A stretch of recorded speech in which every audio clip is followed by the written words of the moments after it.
and welcome back to the Cities of Challenge. We're all staying safe and well, and our end of season look at the player ratings for the Premier League. So this is the Manchester Evening News and me. When you add them all up, all the guys, and see what scores they've got, well, we come with a number one. We come with a number 2, 3, 4, 5, 6, 7, 8, 9, 10, 11, 12, 13, 14 who've actually met the minimum requirements. The minimum requirements was to start 40%. These are just starts. This doesn't take into account sub-appearances because obviously scores are given out for 20 minutes or something like that, which doesn't really work. So it's just actual games that these players have started. And 40% of the Premier League games is 15. Yeah. Of 38 or near enough. So that's the basis, that's the cut-off point for how many appearances the players or how many starts the players have had to have this season. So we end up with 22 players this year who have actually appeared for Pep in the Premier League in versions, substitutes or whatever. And first of all, please give us a like, guys, if you enjoy this, and also give us your impressions of these players as well. I'd say it's, when you look at it statistically, it isn't always what you'd think if someone asked you off the top of your head who's your favourite players, but some interesting ones anyway, and some slight differences between me and the Manchester News at times. I will give you the information on me and mainly Simon Bukowski. Joe Bray had a go, and I think Tyrone Marshall was involved as well, but generally Simon Bukowski. Right, let's start with honourable mentions, the guys who didn't quite make it. Well, we're going to start with Calvin Phillips, of course. He just made 4 sub-appearances and managed just under less than 2 hours total playing time. The most time on the pitch was 47 minutes against Forest at home in a 2-0 win back in September, and he rated a 7 from me and a 7 from the Manchester News in that one, and acquitted himself pretty well. The final minutes for City, last time we saw him, were in a 6-1 home win over Bournemouth on the 4th of November. Game we'd most want to forget, probably the half hour or so in the away defeat at Wolves on the 30th of September. Then again, he wasn't alone in that one, and a pretty shoddy performance overall. So that's Mr. Phillips. We'll mention him. The next one, who's made 6 sub-appearances, actually managed to get an assist as well. Sergio Gomez, about 85 minutes in total, so not massive over those 6 appearances. A 20-minute cameo in the 5-1 win over Fulham in September. He managed an assist in that game. Nothing untoward. I think that's about it, really, we can say for Sergio Gomez. He's not really had a chance, has he? On to the next one, which is an interesting one. We thought he might play more games when he first came. Núñez, of course, he started 6 games and he had 10 sub-appearances, and his rating for me was 6.29 average. For the Manchester Evening News, it was also 6.29, so we both agreed. He managed a couple of assists, so that wasn't bad going. His best performance for me was his full debut in the 2-0 home win over Forest on the 23rd of September with an assist, and he also did well in the 3-1 home win over Burnley on the 31st of January with yet another assist. A handful of uninspiring appearances though in the season, never really got going for him. I think he's got a lot to prove if he stays next season, and there's no certainty of that at the moment. On to the next one, who will be a bit disappointed actually with his turnouts this season. Rico Lewis. He made 8 starts and came on 8 times to substitute. For me, he rated 6.44 on average out of 10. Manchester Evening News liked him a little bit more than me, 6.75. He did chip in with a couple of goals, so that's not too bad. He'll be disappointed after some rave reviews last season, of course, that Pep's not really utilised him fully this season. It always seems to go back to Walker, didn't he? And of course, any chances in midfield were always hard to come by. He always seemed like a bit of an afterthought. Be very interesting to see what happens next season. I think if he doesn't make it next season, Rico might end up leaving the club at some stage. His 2 best games were against Palace. He scored in the 2-2 home draw, so I'm glad someone had a good game, linking up well with Bernardo throughout. And on the 16th of December, and in the away game against Palace, so he likes playing against Palace. We play them every week. He's all right. The 4-2 win. This time he linked up well with Bob. That was on the 6th of April, where he also got on the score sheet. He had a poor game though in City's last league defeat of the season at Villa in the 1-0 defeat in early December. That's Rico. On to our next one, which has obviously been getting rave reviews when he has played. Ortega, yes, 5 starts from 4 substitute appearances. He got a 6.5 average from me and he got a 7 out of 10 average from the Manchester Evening News. He conceded 7 goals and kept 4 clean sheets. He got his first start against Brighton at home in a 2-1 win on the 21st of October. His best starting performance was in a 4-1 home win over Villa in early April, but his outstanding point-saving sub-appearance at Spurs was probably his highlight of the season. There's been a definite improvement in his kicking and distribution this season, I think, for Ortega, with the keepers training together. And he actually saved 11 of the 13 shots he faced as a substitute when coming on in the Premier League. So that's not bad going, is it? From Ortega, if we go to a guy who'd be disappointed with his turnout record as well, Stonesy. 12 starts, 4 sub-appearances, an average for me for 6.64, an average for the Manchester Evening News just under 7, 6.91. He did chip in with a goal this season. He was outstanding in the 3-0 win at Old Trafford at the end of October and very good against Bournemouth away, a 1-0 win on the 24th of February. But his best run of league games was just 4 on the trot in late February, early March, and he got our goal, of course, in a 1-1 draw at Anfield on the 10th of March and only started 1 more game after this. So, yes, a bit disappointing for Stonesy this season, again, mainly because of injuries, etc. Next up, yes, we got Oscar Bob. He's just 2 starts and 12 sub-appearances. I forgot he started. 6.75 for me out of 10, 7 for the Manchester Evening News. He made 1 goal and 1 assist. That's not bad going. His outstanding impact, of course, was in scoring the vital last-minute winning goal in the 3-2 away win at Newcastle. Without that, who knows what would have happened on the 13th of January. He was on the pitch 11 minutes when he did that. He had an assist in the 6-1 home win over Bournemouth in a 12-minute cameo. His first league start came in the February match-up with Brentford in February.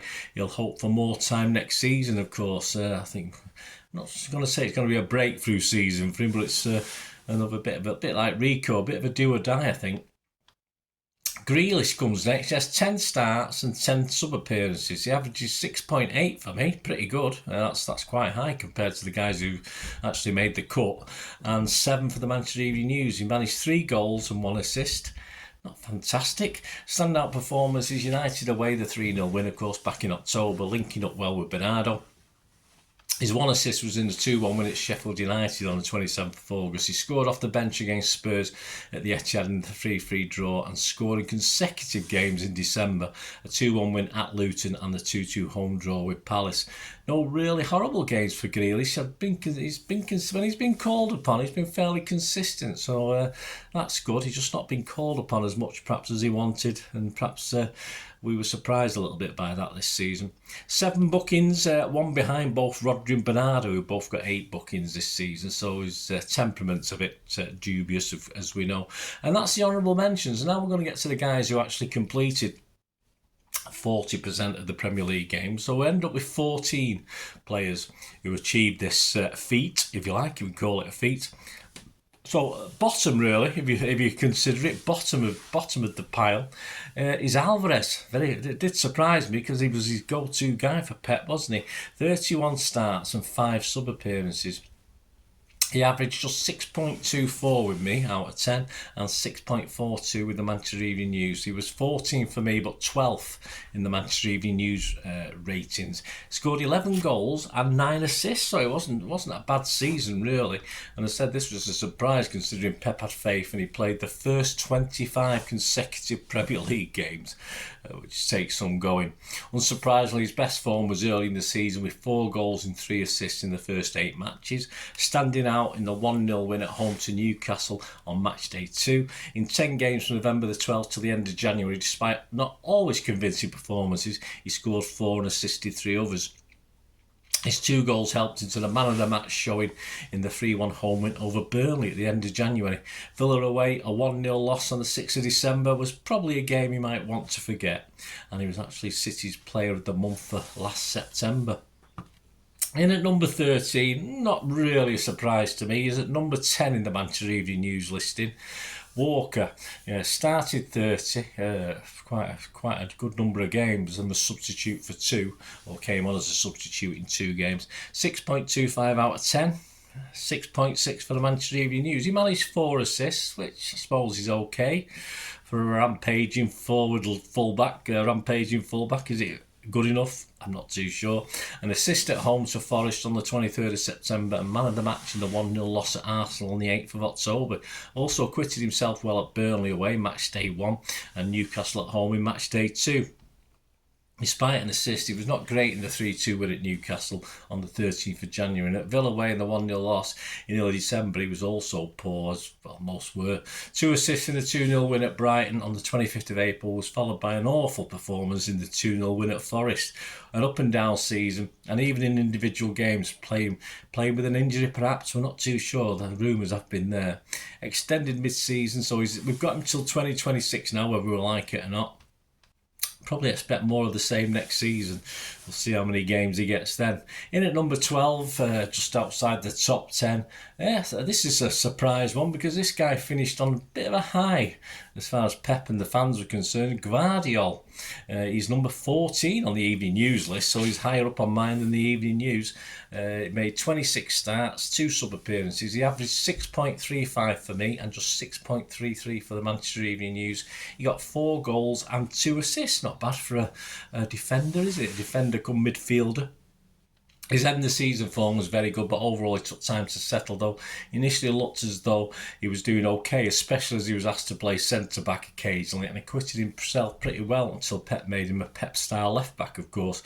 Spurs at home on the 8th of December was the first really good performance, but he came good late in the season. An assist and a goal in a 5-1 win over Luton on the 13th of April, a goal against Forest away on the 28th of April, an assist in the next, a 5-1 home win over Wolves, and 2 goals in the 4-0 win at Fulham for match day 36, and another good game in our final game, of course, of the season against West Ham.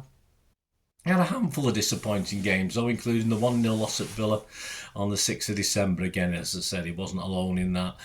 Great finish to the season. It does bode well for next, so we'll have to see with Gvardiol. But his first he's done very, very well considering the circumstances. And before we hit the top 10, let's have a look at number 11. Didn't quite make the top 10.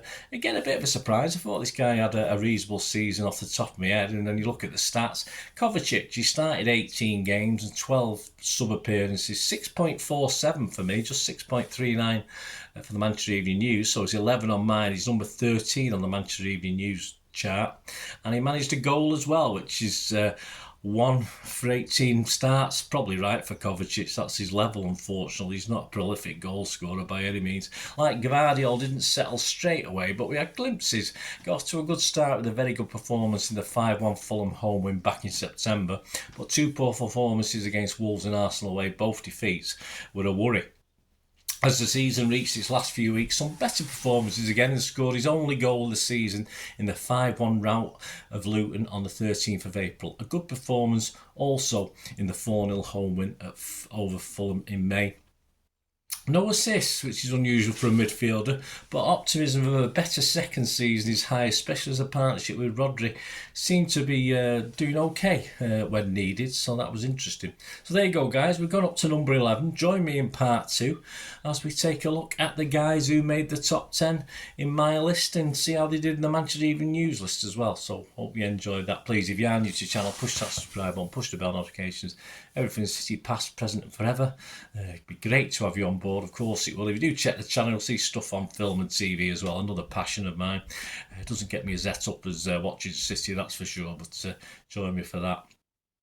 If you want to follow me on social media, of course, I'm always interested in anyone getting in touch with me about sponsorship or supporting the channel in any way, and anything I can do for you as an individual or you as an organisation, just give us a shout. You can contact me here through YouTube by messaging me.